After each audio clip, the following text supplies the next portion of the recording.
Não tem adolescência normal. A adolescência ali dos 12 aos 22, 21, é um período em que a autodestruição, a autoagressividade, ela tá o tempo todo à flor da pele. A gente estava comentando antes de começar, né? Que se a pessoa não vive isso na adolescência, nessa transgressão com a vida, vai viver depois em outra etapa, isso é verídico. Mas se puder viver de maneira canalizada... Olá, pessoal. Estamos aqui novamente nos estúdios da RMB Filmes para gravar mais um podcast, né? Dessa vez nós estamos aqui novamente com meu colega, o médico psiquiatra Caetano Fener de Oliveira. E dessa vez a gente veio para conversar sobre um assunto que está bem relevante, bem importante nesse mês, que é o Setembro Amarelo, né? O Vamos Valorizar a Vida. Obrigada por tu estar aqui presente com a gente hoje. Vamos conversar, então? Vamos lá, eu que agradeço pelo convite. Obrigado ao Rodrigo também que produz, ao Humberto que ajuda aí também. Sempre um prazer estar aqui com vocês. Então, eu estava pensando assim da gente buscar primeiro uma definição, assim, porque todo mundo fala do Setembro Amarelo, né? Mas da onde que saiu o Setembro Amarelo? Por que Setembro Amarelo tem a ver com a valorização da vida, né? Aí eu fui buscar umas informações meio históricas, assim, para a gente procurar entender, né? Então, eu sei que no Brasil faz 10 anos que começou essa campanha do Setembro Amarelo, em 2015, promovida pela sociedade civil, né? Então, a campanha o Centro de Valorização da Vida, o Conselho Federal de Medicina e a Associação Brasileira de Psiquiatria. E nesses 10 anos, então, foi sempre a sociedade civil patrocinando esse mês de setembro aqui para conversar e quebrar tabus, né? E ajudando as pessoas, evidentemente. E agora, em 2025, neste setembro de 2025, então, o governo federal estabeleceu o Setembro Amarelo como uma política pública. Então, daqui para frente, eu acho que a gente vai ter alguma coisa mais oficial, as prefeituras podem usar a luz amarela, né, e fazer campanhas mais oficiais em relação ao mês de Setembro Amarelo. E o amarelo, segundo eu pesquisei uma historinha aí, que foi a partir de um rapaz que, nos Estados Unidos, que se suicidou, ou tirou a sua própria vida, e ele tinha um carro amarelo. E aí ficou a campanha assim, o amarelo ligado, na verdade, à cor do carro do rapaz esse, né? Então, ficou o Setembro Amarelo. Embora eu estava comentando contigo antes que setembro esse ano tem verde e tem que cor que eu falei antes? Ametista? Não. Safira. Mas eu queria ver contigo, então, assim, depois dessa introduçãozinha básica aqui, né? Por que tu, como psiquiatra, considera tão importante assim a gente estar aqui agora, sentado, conversando sobre esse mês de Setembro Amarelo? Então, pois é. Sempre que a gente vai em público, né, conversar, os médicos têm que falar se tem algum rabo preso, né? Então eu não tenho nenhum rabo preso, nem com plano de saúde, com indústria farmacêutica, né? Eu sempre esqueço de falar, inclusive, isso, né? Que a gente tem que falar qual que é o nosso background. O que a gente vai conversar e debater pode se chamar de valorização da vida, de reflexão de dois médicos, né, preocupados com a luta contra a doença mental. E a gente vai tentar buscar sinônimos e descrições para não sermos barrados pelo YouTube também, né? Porque o termo, aí, né? O termo, infelizmente, acaba criando um rótulo ruim para o podcast. Então a gente vai tentar usar sinônimos tipo autoagressão, autodestruição, ou então descuidos com a vida, né? São todas tentativas também de alcançar um número grande de pessoas, porque ainda é um tabu, mesmo a gente tentando quebrar um tabu, né? E o bom comunicador, ele não vai se restringir a só uma porta de entrada, ele vai tentar usar a janela, às vezes o interfone, o e-mail, né? A gente tem que tentar alcançar, tudo, né? Claro. Vale tudo. Até porque as idades, né, das tentativas de autoagressão estão diminuindo cada vez mais.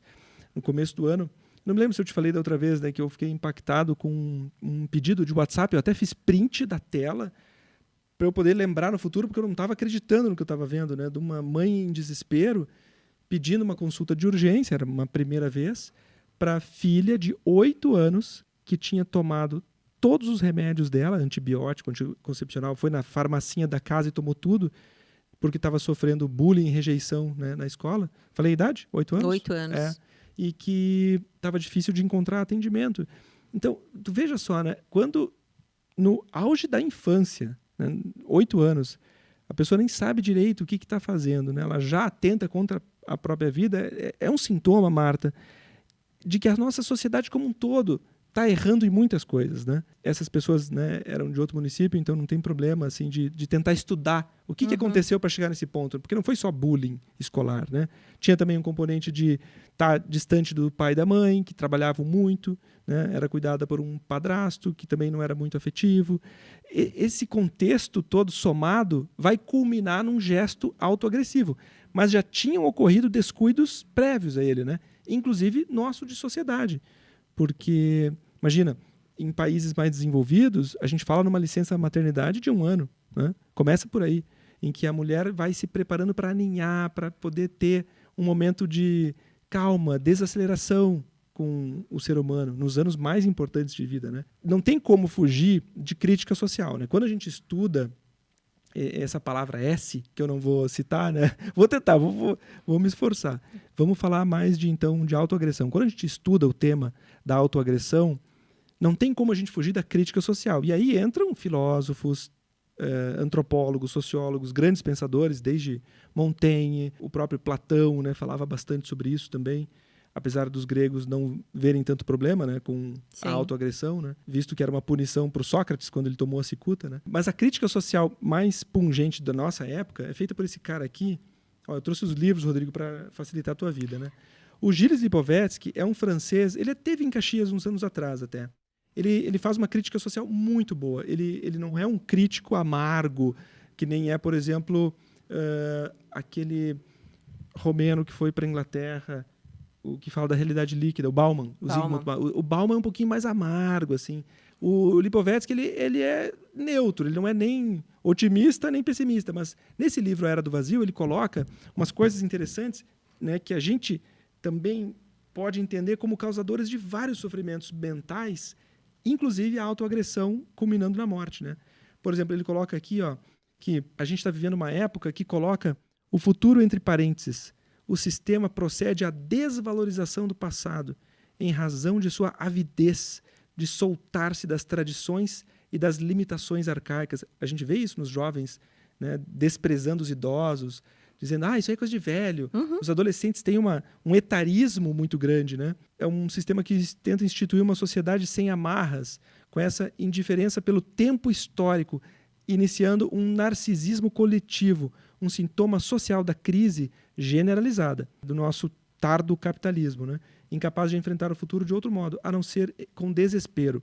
Esses termos, né, tardo capitalismo, desespero e narcisismo coletivo, é interessante a gente deixar aqui no nosso campo, porque está tudo interligado. Né? Nos anos 80, o Christian Lasch, L-A-S-C-H, ele escreveu um livro sobre o narcisismo coletivo, ou o auge da sociedade narcisista, que de lá para cá só aumentou. Narcisismo é o termo que os psiquiatras usam para individualismo, para onipotência, arrogância. Né?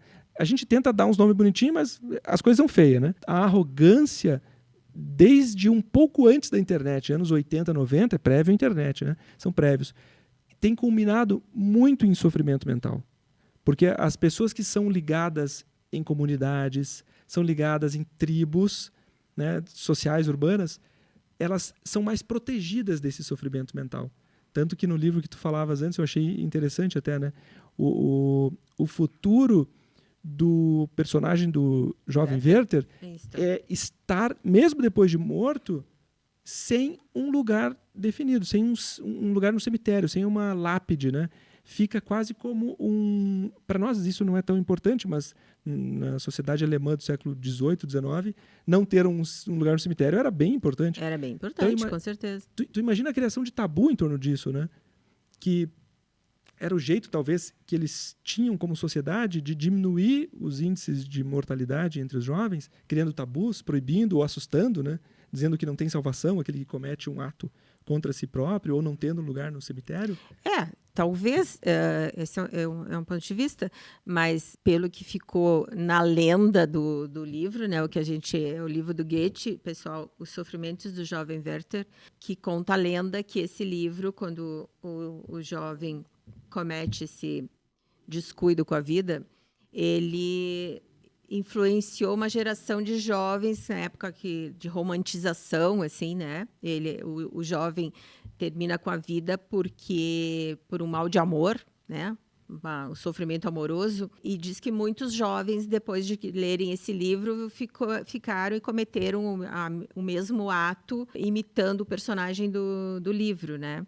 Agora, o nosso amigo aqui, o Caetano, ele já vê de uma forma diferente, eu acho que bem interessante, né? Porque a gente fala que no final o personagem ele é enterrado, mas nenhum padre vai fazer o enterro dele, a cerimônia dele, né?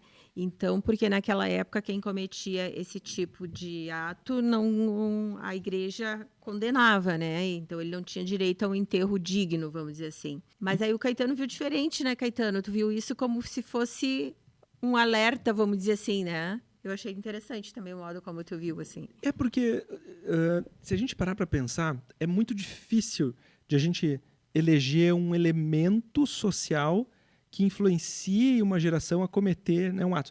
Talvez tenha havido, é difícil a gente provar, porque provavelmente devem ter entrado causas econômicas também, né? Claro. A Alemanha vivia entre altos e baixos econômicos. Fica uma causalidade frágil, essa, né? Uhum. Entre uma obra e uma onda de autoagressões. Mas é legal da gente pensar que toda vez que as pessoas se deparam com algo muito assustador, elas tentam explicar de maneira rápida ou de maneira matemática ou criar uma pseudo-causalidade, como a gente estava falando antes, né? Que fica mais fácil falar, por exemplo, da autoagressão através de números, né? Como tu tinha dito. Isso, as estatísticas, né? Tantos casos em tantos minutos vem acontecendo, não sei quantos casos, que depois da pandemia também, né, aumentou o número de casos, mas assim, os podcasts que eu assisti, eles ficaram muito nessa estatística, assim, né? Que é um jeito defensivo. Porque, se a gente parar para pensar, é dos temas aqui do podcast dos mais delicados, né, Marta? Com certeza, com certeza. Se a gente vai falar de dependência química, é complicado, mas a gente tenta abordar depressão. Outra vez a gente falou de inteligência artificial. Isso. E adolescentes também foi bacana. Tem um monte de assunto legal. Esse tema é repleto de tabus. Daí a gente tenta, então, abordar pela valorização da vida, né? Porque se tu olhar assim, para as tais estatísticas, a gente não consegue aprender muito com elas. A gente não consegue... Qual que é a utilidade, por exemplo, a não ser que seja uma curiosidade cultural, né? Que no Japão tem mais autoagressão do que no Brasil, né? Ou então nas regiões de colonização alemã, aqui no sul do Brasil, tem mais índice de autoagressão fatal do que nas regiões de ítalo-descendentes, né? A gente pode tecer teoria sobre isso, né? Mas a gente sempre vai se deparar com uma questão que é o quê? Como que a gente se conecta com aquela pessoa que ameaçou a sua vida? Principalmente a gente olhando para os nossos momentos de dificuldade, de desespero, em que a gente também cogitou, será que vale a pena viver, né? Eu não trouxe aqui, aí fica para o Rodrigo procurar esse, que é do Sísifo, do Albert Camus, do Camus. Do Camus, sim. Eu acho sensacional o começo desse livro. Na primeira página, é muito legal. Esse é o cara argelino que se radicou francês, escreveu um monte. Eu gosto, sim. O estrangeiro, eu amo o estrangeiro. Ficou sendo um filósofo do absurdo, né? Porque ele falava dessa temática existencialista. Mas no Sísifo, ele já abre assim, ó, Marta. A primeira e única questão filosófica relevante não é se Deus existe, se existe vida depois da morte. Porque tudo isso são questões que não tem como a gente evidenciar, né? Não é um solo sólido. A única questão filosófica relevante, verdadeira, é por que eu não me mato hoje? É uma coisa bem chocante, assim, na primeira página do livro, né? E quando ele transpõe, ali nos anos 70, a questão da morte autoinduzida da medicina para a filosofia, dizendo assim, ó, que a gente tem que encontrar uma paixão, senão não vale a pena viver como zumbis, como apenas apetrechos, né, da engrenagem social, ele está fazendo um convite para todos nós, mesmo aqueles que nunca tinham pensado em acabar com a própria vida. Tipo, como é que tu está vivendo a tua vida? Eu acho legal esse movimento assim, de tentar se olhar para todo mundo que está envolvido, às vezes, numa aparente normalidade, né? Ontem, num colégio, que eu fui falar também, esse mês de setembro, os psiquiatras ficam perambulando para lá e para cá. São as abelhas, né, que polinizam. Mas tem que ser. E é legal, é bacana, porque aí quando tu conversa com jovens, eles te assim, desacomodam, né? Eles te tiram dos lugares de certeza. E alguns jovens perguntaram assim, né? As pessoas que se machucam ali na pré-adolescência, adolescência, de qualquer maneira, isso vai aumentar bastante, né, o risco de morte dessas pessoas, né? Daí eu disse uma coisa, porque o legal é tu desafiar os adolescentes, né? Eu disse que sim, que aumenta, mas lembrando que quem nunca se autoagrediu na adolescência também tem um risco maior porque viveu uma vida normalzinha demais. A normose, como a gente fala na psiquiatria, ela é um funcionamento extremamente perigoso. Quando a síndrome da boa moça ou do bom menino, né, culmina ali nos 30, 40 com, aí sim, um gesto adolescente tardio. Porque quem não viveu, até é meio clichê isso, né? Quem não viveu algo transgressor na adolescência vai viver isso depois. Mas em algum momento tu tem que testar os limites, né? Do valioso, do sagrado. Sim. É como se às vezes até tu só descobrisse assim, o valor da tua vida se tu tivesse chegado bem pertinho daquela linha vermelha, né? Perigosa. Exato. O Andrew Solomon, o psicólogo que a gente citou da outra vez, como é que é? Longe da Árvore, ele escreveu um outro livro para entender a morte autoinduzida de um amigo dele, que ele tinha muito próximo, assim, e que, como todo, né, sujeito que tenta contra a própria vida, manifestou esse desejo, manifestou sinais de alerta, mas ninguém prestou muita atenção e ele acabou cometendo. O amigo dele, não o Andrew Solomon. O Andrew Solomon está vivo. Esse livro é sensacional, é fininho, uma leitura rápida. O título é Um Crime da Solidão. Tem pérolas aqui sensacionais, né? Tipo, eu rabisco nos livros para poder me ajudar nos podcasts, né, Marta? Senão... Ele diz assim, ó, a autoagressão eficaz, né, da palavra S, né, é o fracasso de 1000 chances de ajuda. E olha só, o Platão, ele cita o Platão que a depressão seria um problema filosófico para a gente tratar por meio do diálogo. Veja só, essas 1000 chances de ajuda são tentativas frustradas de diálogo. Não do diálogo banal, superficial, mas de um diálogo afetivo, verdadeiro, profundo, né? Que tu vai ver assim no histórico, todo psiquiatra teve, sabe? Algum caso assim que nem, puxa vida, aquele fulano lá eu não consegui salvar. E parando para pensar, quando a família veio, ou filhos, né? A gente fica até constrangido de conversar com essas pessoas, do tipo assim, ó, fracassei. As famílias todas dizem, não, o senhor não fracassou, ou a senhora não fracassou, isso acontece, né? Foi terrível, trágico, porque a gente sofre também junto, né? Com certeza, né? Quando perde. E aí, quais seriam os sinais de alerta, assim? Tem sinal de alerta? Olha, aumenta cada vez mais. Nessas tentativas, assim? Aumenta. Tem como as pessoas que estão em volta perceberem uma luzinha amarela, assim, de perigo? Porque de atenção? Sempre tem um anúncio antes de um descuido com a vida. A pessoa vai se isolando, a pessoa vai diminuindo seus autocuidados de higiene, às vezes revogando esquemas de trabalho, relações amorosas. Né? Geralmente, como tu falaste do Werther, né? É depois de uma frustração amorosa muito grande. Pode ser de um amor erótico, pode ser de um amor simbólico. Né? Os soldados que cometiam, né? Tanto em guerra quanto em tempos de paz, geralmente eram soldados que sofreram alguma desconexão com aquela figura de pai projetada no general, no sargento. Interessante. É muito interessante, porque quando tu teve uma boa maternagem ou paternagem, que a gente... Né, tá engatilhado o tema desse podcast, da função paterna, né? Essa aí vai sair, né? Esse tem vários livros bem bacanas. Mas o sujeito que está desconectado de uma função materna e paterna, ele vai acabar repetindo esse desamor consigo.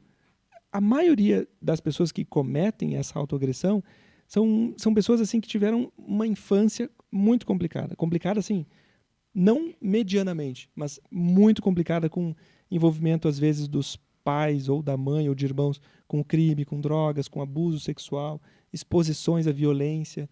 Né? Por isso que a gente tenta proteger ao máximo a primeira infância, e isso repercute, né, positivamente. E esses sinais de alerta podem ser diferentes, assim, então, nos adolescentes, nos adultos e nos idosos, tem sinais que vão chamar diferente a atenção da gente, porque eu acredito que um adolescente ele vive um mundo diferente, o mundo das redes sociais, do bullying, Sim. né? O idoso seria o quê? Mais o isolamento dele, a falta de sociabilidade, doença, perda, Isto, isto. luto. É. É bem difícil da gente rastrear 100%, né? Porque a pessoa pode estar dentro do hospital psiquiátrico e cometer, né? Um Uhum, enforcamento, ou então uhum. um corte, né?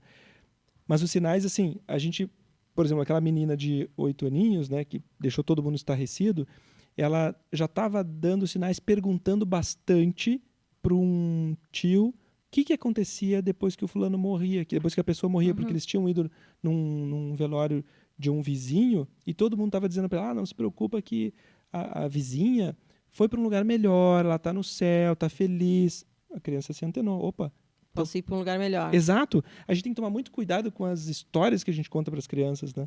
Porque elas às vezes ficam maquinando em silêncio e a gente tem que resgatar elas dessa fantasia. Que eu vejo, assim, até no consultório, é coisa mais simples, mas, assim, elas são muito literais, né? Quando, no entendimento delas e quando elas afirmam as coisas, né? Então, sim, se fulano vai para o céu, é um lugar melhor, é uma coisa dentro do mundinho dela, sim, uma coisa muito boa, né? Eu vou para um lugar melhor. Né? Se o meu mundo que eu estou vivendo aqui é de abandono e tristeza, Isto. né? É. Com certeza. Até no consultório, as crianças são assim, os pais às vezes não demoram a se dar conta, né? Ah, eu não estou enxergando, né? A criança diz. Daí tu tem que estar perguntando assim, tu não enxerga porque tu tem um coleguinha mais alto sentado na tua frente, com um cabelão desse tamanho, bate sol no quadro, né?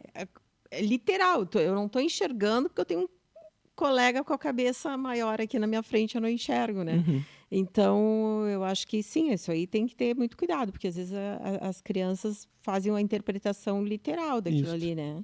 E às vezes, assim, ó, na infância, né? Começam a parar de brincar, ficam só na televisão ou no tablet. Crianças que são pouco imaginativas, pouco brincalhonas, vão ter mais risco de impulsividades, né? Que culminam numa autoagressão. Adolescentes também. Os sinais de preocupação na adolescência são, né? Aí a gente pega sempre pela estatística para nos proteger, porque é muito difícil tu ter um adolescente que vai te dizer, seja tu profissional ou familiar, no sentido de pedindo tua ajuda. Isso é só se a pessoa já está em terapia. Por isso que estar em psicoterapia é preventivo, assim, ó, para quase todos os problemas psiquiátricos, né? Talvez um pouco menos esquizofrenia, que é uma psicose genética, assim, que da estrutura mais neurológica do que psiquiátrica, né? Tem uma alteração estrutural. Os sinais na adolescência, que a gente se apega na estatística, são sempre aqueles, né? Sexo feminino, poucas tribos, nenhuma prática de esporte, algum tipo de separação parental. Pais divorciados aumentam o risco de suicidalidade também. Ó, falei a palavra. Tava tentando, não consigo, né? Mas às vezes sai. E envolvimento com drogas, sem sombra de dúvida, multiplica por 10, né? Os riscos de autoagressão. Já na vida adulta, aí sexo masculino, que realiza muito mais do que o feminino. E principalmente Coisa de trabalho, né? sempre relacionado ao trabalho, porque na vida adulta já se espera que a vida amorosa esteja mais estável, né? Se tu vê uma coisa interessante, né, como aquelas profissões de sacrifícios, né, as profissões vocacionais, médicos, padres, alguns políticos, né, tipo Getúlio Vargas, todos eles têm um risco aumentado de se autoagredir quando se deparam com um revés social, quando tem, por exemplo, o médico hoje em dia está bem comum, né, detonar com a reputação do médico nas redes sociais, Sim. médicos cometendo tentativas Sim. e assim, tentativas graves, né, porque a gente acaba sabendo como é que se faz a coisa, né? E padres também aumentou bastante a autoagressão de sacerdotes. Essas carreiras vocacionadas, elas têm uma espécie de algoritmo que a gente tem que retirar ou modificar na terapia. Porque quando a pessoa está em psicoterapia semanal, a gente tenta entender o porquê daquela pessoa ter feito algumas escolhas, né? E a escolha nobre desses sacrifícios, até dos policiais que também fazem uma escolha vocacionada, geralmente tem a ver com uma espécie de eu vou seguir um caminho, não é nem pelo dinheiro, status, né? Mas porque vão ter orgulho ou vão reconhecer o que eu estou fazendo. E quando esse vão reconhecer ou vão ter orgulho se quebra, desmorona o prédio psíquico do sujeito, né? Tem muito relato assim, de que os acidentes, por exemplo, de viaturas policiais estão relacionados a tentativas de autoagressão dos policiais. Tem muitos relatos, por exemplo, de padres, depois de falsamente acusados de pedofilia ou falsamente acusados de desvio de dinheiro, e que nem esperam a investigação terminar, que eles já se autoanulam, assim, já se destroem.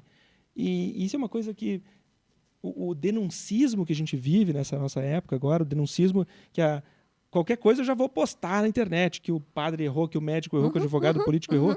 Isso está criando uma diminuição das carreiras vocacionais. Eu acredito, porque quem é que quer se arriscar a uma exposição vexatória, incriminatória e injusta, muitas vezes, né? E porque tu é julgado nesse tribunal das redes sociais, né? De maneira imediata, sem Imediata. direito ao contraditório, sem direito à defesa, sem nada, né? E acabam com a tua carreira, a não ser que tu consiga ter outras ferramentas aí, né, para ressuscitar, vamos dizer assim, né?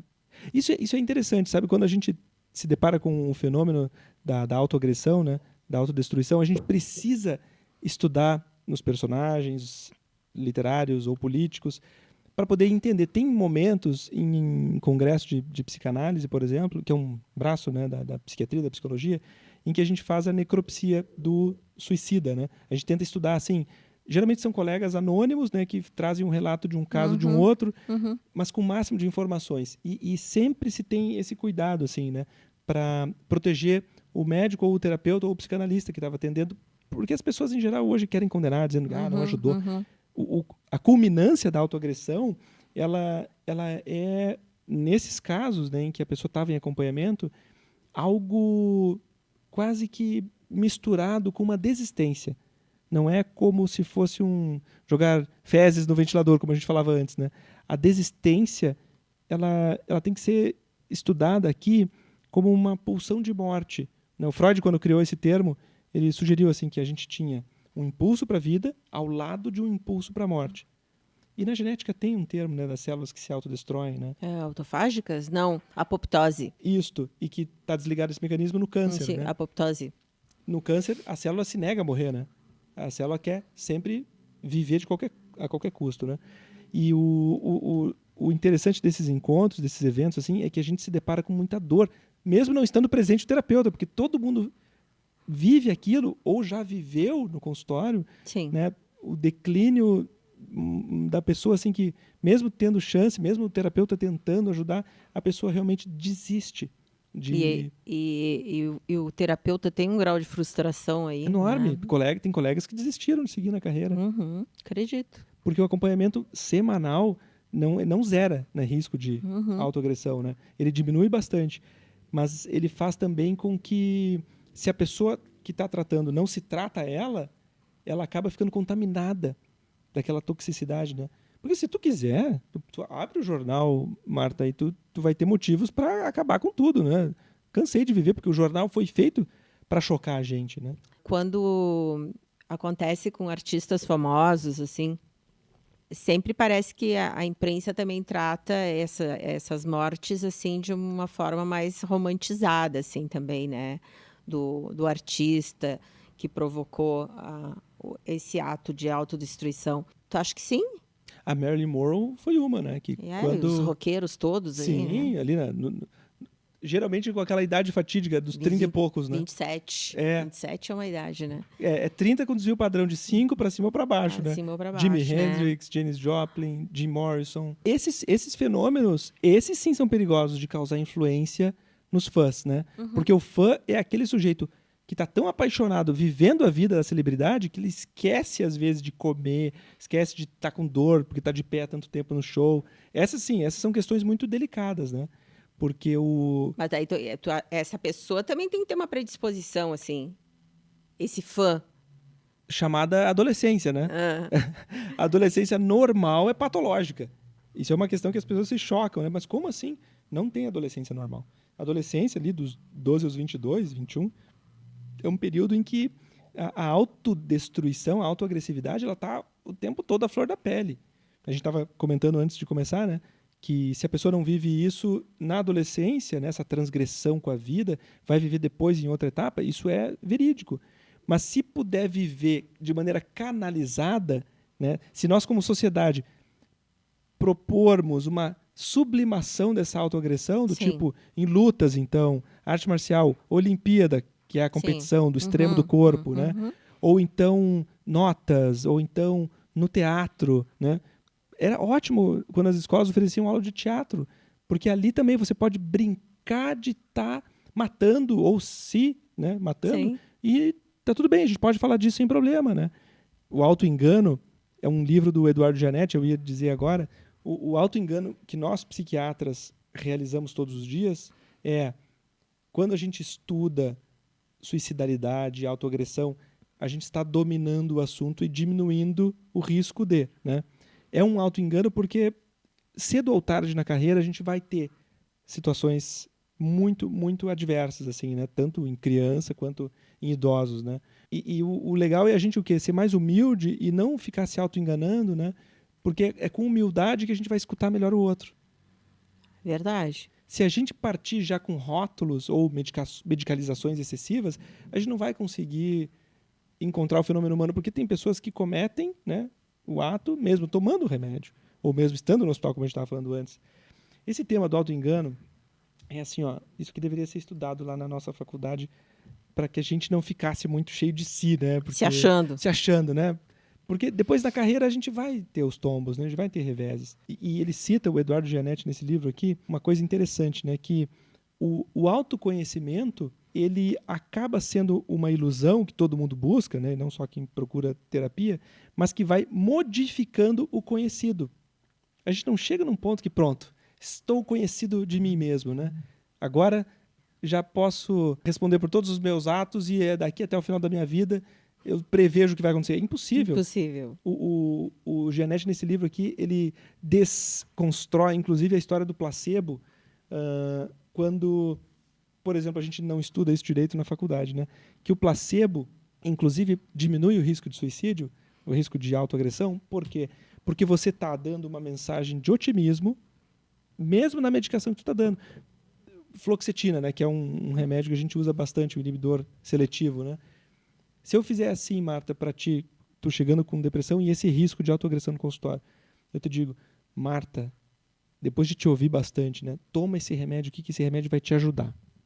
No primeiro dia que tu tomar o comprimido, tu já vai se sentir bem. Mas como se farmacologicamente aquela substância só tem um efeito detectável lá no teu cérebro depois de 7, 10 dias?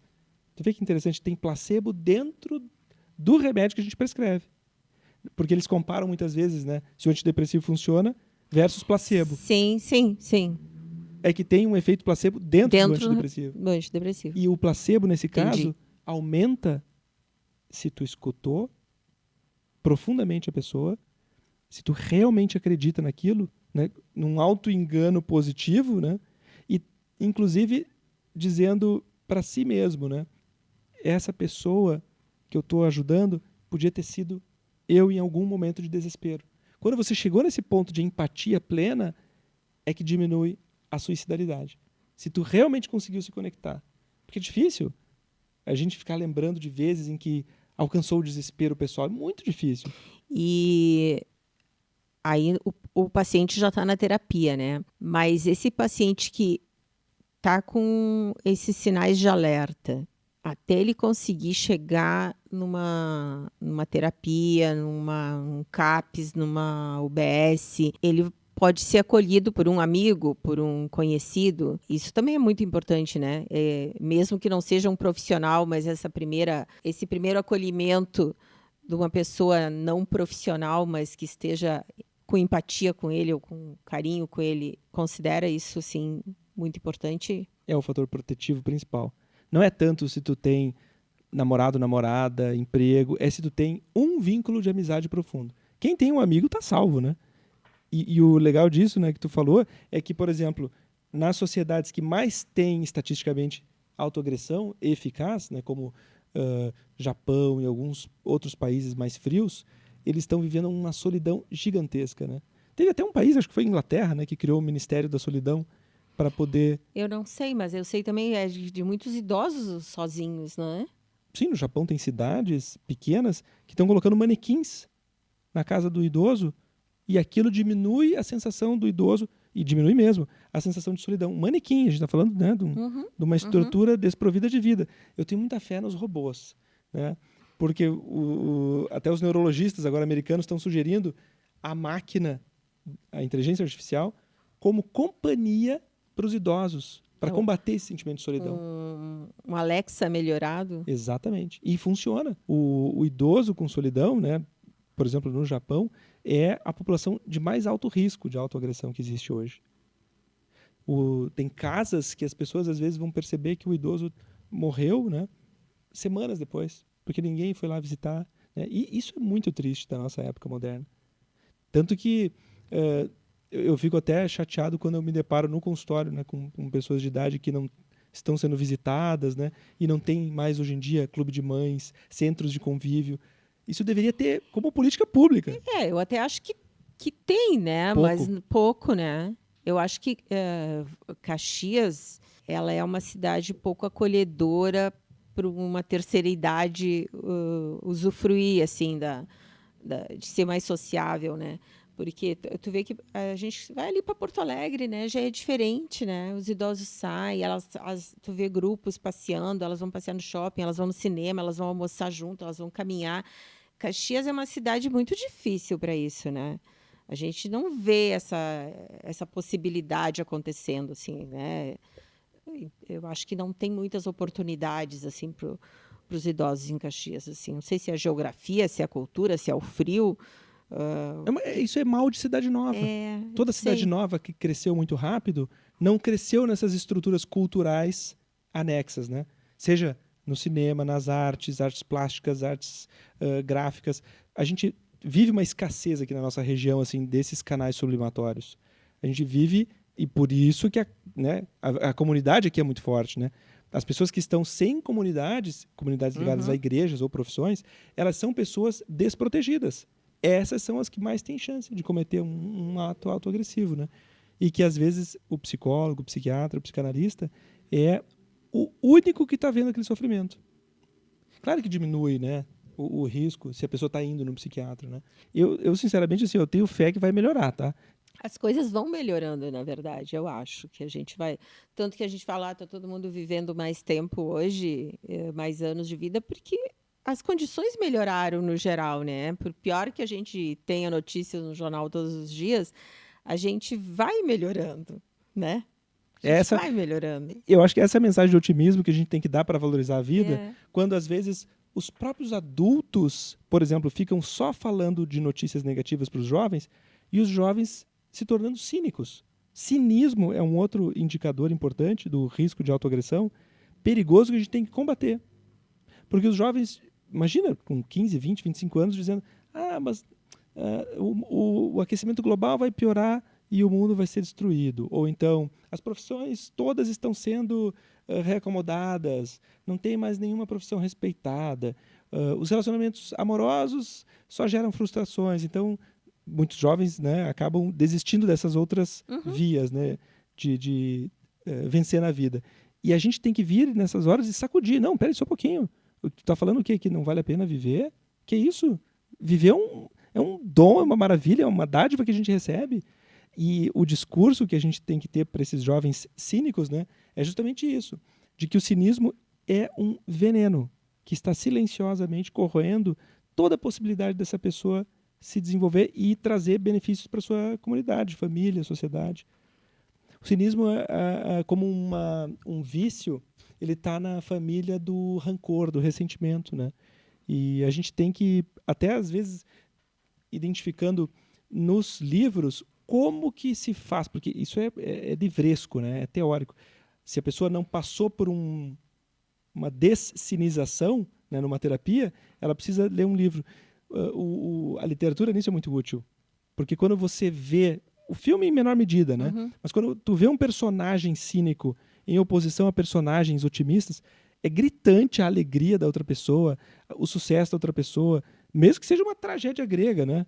O Édipo, no Sófocles, eu acho que ele tem uma função cínica, não é tanto que nem o Hamlet no Shakespeare, mas o Édipo, lá pelas tantas, ele querendo, né, dizendo pro filósofo, pro Tiresias, assim, eu quero saber a verdade, E o Tiresias dizendo, cuidado, se tu buscar muito a verdade, tu vai ver coisas que tu não queria saber, né? Sim, sim. Revelando o incesto com isso, né? E o Édipo, cinicamente, dizendo que ele era o rei, né? Ele que sabia das consequências e não estava nem aí para as consequências, né? E aí se revelou, então, aquilo. E a Jocasta, a mãe dele, comete, né? O S, O né? S. O S. Mas essa questão do impulso de executar, eu estava lendo que essa história desse 188, que é o número do Centro de Valorização da Vida, né? Uhum. Que eles falam dos 15 minutos, né? Que se ele tiver passar esses 15 minutos que eu converso, que eu desabafo e que a outra pessoa está me ouvindo, alguma coisa, eu posso deixar de executar, porque era um impulso. Isso tu acha que funciona mais ou menos assim? Sim. Tanto que tem muitos colegas assim que não gostam de dividir o WhatsApp ou e-mail, né, com os pacientes, mas isso salva tanta gente. Mesmo numa viagem, assim, um gesto de atenção que tu possa fazer com uma pessoa num momento de desespero pode fazer aquela pessoa diminuir o seu desespero. Já tive vários relatos de pessoas dizendo isso. Bah, aquela tua mensagem me ajudou. Bah, Caetano, obrigado pelo e-mail, obrigado pelo... A gente não tem que ter medo de se comunicar. Ah, porque tem colegas que dizem, não só colegas psiquiatras, psicólogos também, né? Não, mas nas minhas férias não quero ser perturbado, que horror. Bom, mas daí então tu deixa alguém para trabalhar por ti, né? Porque tem pessoas que no momento de desespero vão precisar de ti. Com certeza. E esse é um momento, né, que a gente vê assim que o terapeuta é o remédio. O médico, o psicólogo, o psicanalista é o remédio. Não é que ele vá na farmácia arranjar outro remédio. Não custa uma palavra, né, de sinalização. Estou te ouvindo. Isto. Mas eu acho que está disponível a gente conseguir identificar, né? Porque também tem aquele mito que diz assim, a pessoa tanto fala em fazer, ela não vai fazer. É uma lenda urbana.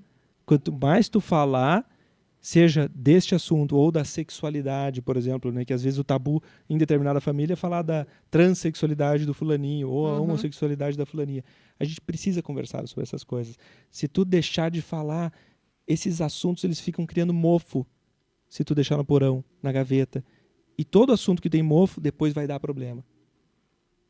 A gente, quando, né, propõe sessões de família ou acompanhamento de casais, a gente vê assim, o quanto alguns segredos, nem necessariamente sujos, mas alguns segredos assim, que a pessoa, não quero comentar que tomei, né, uma bola fora no trabalho, ou então, não quero comentar que estou com uma dívida maior, né? Todas essas questões não faladas nos casamentos, nas famílias, elas se tornam também motivos maiores depois, porque é uma bola de neve. Com certeza. Tu sim, esconde sim. isso, daqui a pouco tu esconde outra coisa, Sim, daqui a pouco sim. tu esconde outra coisa. Daí onde é que está a transparência dessa relação, né? São tantos segredos aí guardados. Né? Tem uma série muito boa da HBO que é Little Fires Everywhere. Reese Witherspoon. Da Reese Witherspoon. Ela é produtora também, eu acho. Sensacional. Que ali a gente vê eu assim. Eu assisti o começo do primeiro episódio, eu acho. Tu tem que ver o resto. Eu não vi o resto. Fica cada vez melhor. Fica cada vez melhor, porque são segredos, às vezes assim, escondidos a 7 chaves, né? E que tudo bem, de repente toda a família tem, mas é terapêutico a gente vem cá, deixa eu contar isso daqui, né? E desmistificar esses assuntos todos. O desta palavra, né? Que a gente não pode dizer o nome aqui, né? Que ainda a gente quer quebrar o tabu, mas quer falar sobre o assunto, mas ainda não podemos falar muito a palavra em si, porque a gente sai do ar. A gente sai do ar, né? Mas eu acho que continua sendo importante. Acho que esse teu trabalho de conversar com os alunos, os jovens nas escolas, deve ser muito gratificante também, né? E para eles é muito importante também, né? Porque fica dentro dessa coisa do não falado, né? Com quem que eles vão falar? Porque eles falam entre eles, né? Sim. E vão tirando as próprias conclusões entre eles, né? Sim. Então tem que ter alguém profissional de fora que não seja pai e mãe também para dar uma letra para eles, né? Esse é um ponto que a gente tá vendo que a inteligência artificial não ajuda muito, né? Porque eles estão tentando colocar no algoritmo algum tipo de alerta amarelo, né? Quando surge esse risco, para tentar ir para um certo lado. Mas, por exemplo, algumas semanas atrás, o ChatGPT ajudou 3 ou 4 pessoas nos Estados Unidos a escreverem a sua carta de despedida. E a pessoa disse abertamente, olha, me ajuda a escrever uma carta de despedida porque eu vou me matar assim, assim, assado. E a máquina ajudou a pessoa a escrever. Porque, né? Sim, é uma máquina. E também não tem um programa ainda de detectar isso como sendo um tremendo alerta, né? Porque chegar nesse ponto de escrever... Sim, tinha que porque... despertar todas as sirenes, né? Isso, exato. E a pessoa entregou as cartas que o chat ajudou a escrever, tu acredita? Não foi nenhuma coisa do tipo, tá, me deu preguiça de imprimir isso daqui, não. Foi enviado, foi impresso. Esses casos, né, talvez sejam estatisticamente menores do que os outros que a máquina ajuda a salvar, né? A gente vai precisar de mais estudos para dizer.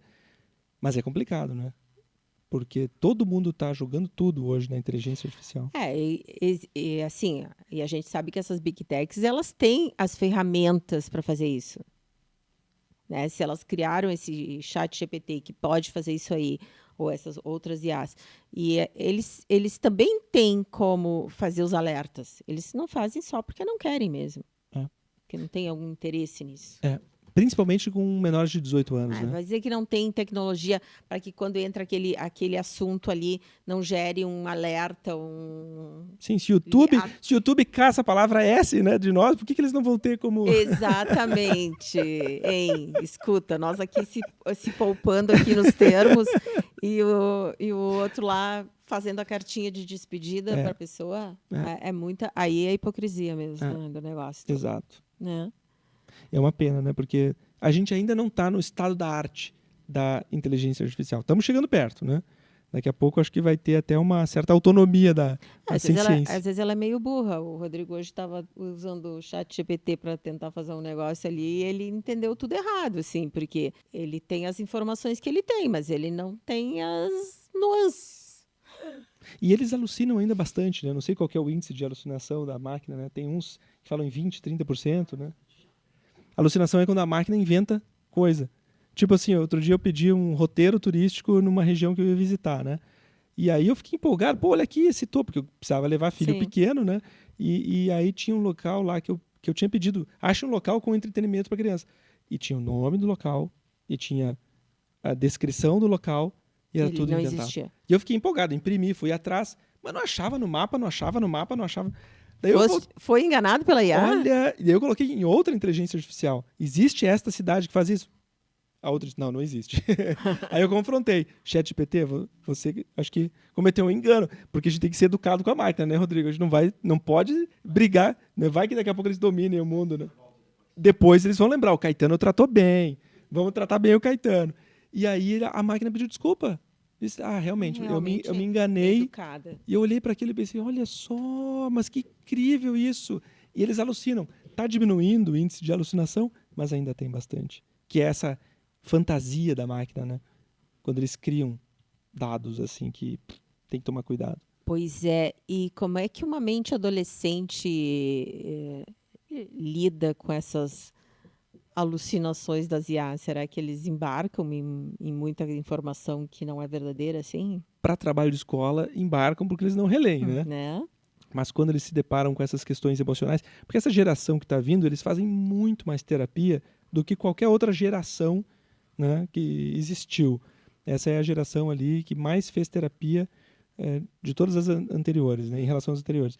Então, eles estão mais antenados, assim, estão com alguma questão, acessarem a psicóloga, o psiquiatra, o terapeuta, né? Que legal. É muito legal. Isso é sensacional. E eu acho que a gente não pode perder a tradição de escutar as pessoas. Quando os médicos perderam essa tradição de fazer uma boa anamnese, de colher um bom histórico, eles acabaram deixando passar muito problema. Que inclusive culminava em desistências, né? Desistência de tratamento é um para-suicídio.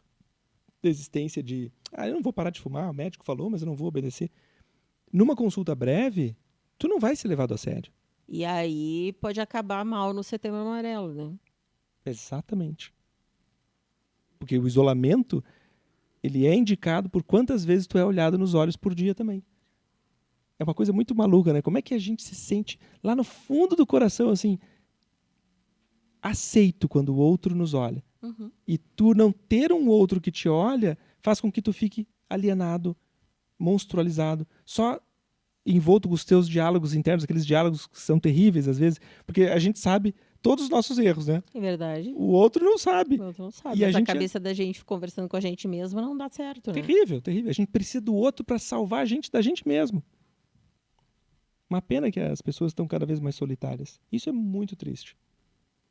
Tomara que, junto do inteligência artificial, eles criem um holograma que simule o rosto humano, o olhar humano, para talvez fazer o humano se sentir acolhido, aceito. Até esse estudo é sensacional. É muito difícil a gente encontrar nos animais um correlato humano, para a gente poder estudar a psiquiatria, por exemplo. Né? Dá para estudar o fígado, no camundongo, Sim. pâncreas, cérebro, os olhos. Mas, por exemplo, o fenômeno do desespero é muito difícil de encontrar. E os cientistas conseguiram encontrar, bem experimentos de cientista, né? Jogando ratos dentro de uma bacia com água. Já te contei essa história? Acho que não. Bom, os cientistas ficavam olhando os ratinhos morrer, bem coisa de cientista sádico, né? E aí eles morriam ali em torno de 3 minutos e 30, 3 minutos e 40. Aí um cientista teve a brilhante ideia de salvar o ratinho com 3 minutos e 20 segundos. Ali perto do desespero da morte. Quando o rato desiste de nadar, cansado também, e aí o cientista tirava bem na hora. Aí tirava da bacia, né? Limpava, secava, aquecia. Aí botava de novo na bacia. Um tempinho depois. Esse rato, que tinha sido salvo a primeira vez, aguentava 5 minutos e 20 segundos. Aí o cientista, vamos ver até quando... Aí tirava com 5 e 10. Olha, isso está comprovado cientificamente, Marta. Secava, bonitinho, protegia, aquecia. Pronto, o ratinho ficou calmo, tranquilo. Volta pro desespero e coloca de novo. E eles foram aguentando, com a esperança de ser salvos. Porque já tinha sido salvo uma vez, tinha sido salvo uma segunda vez. Olha o valor que é Ajuda. a esperança de receber ajuda.